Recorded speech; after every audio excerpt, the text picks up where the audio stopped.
Sunday night காலையில் பார்த்தீங்கன்னா உப்புமா தானே செஞ்சுருந்தேன். மதியமும் எதுவுமே செய்யலை. துணியெல்லாம் துவைச்சி வீட்டெல்லாம் க்ளீன் பண்ணவே ரொம்ப லேட் ஆயிடுச்சு.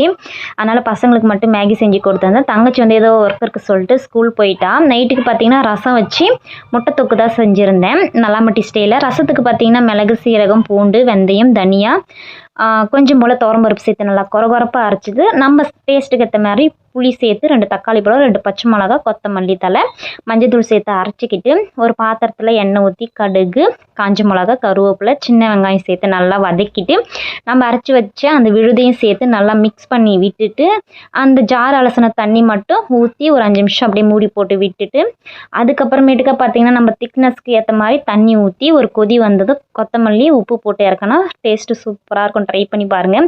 எப்பயுமே நான் வந்து ரசம் இறக்குனதுக்கு அப்புறமேட்டுக்கா தான் பார்த்தீங்கன்னா உப்பு போடுவேன். ஃபஸ்ட்டு வந்து போட மாட்டேன். முட்டை தொக்கு செய்யறதுக்கு பார்த்தீங்கன்னா காஞ்ச மிளகாவில் இருக்கிற விதையெல்லாம் நீக்கிட்டு சின்ன வெங்காயம் வந்து ஒரு 15 போல் கட் பண்ணி வச்சுருந்தேன்.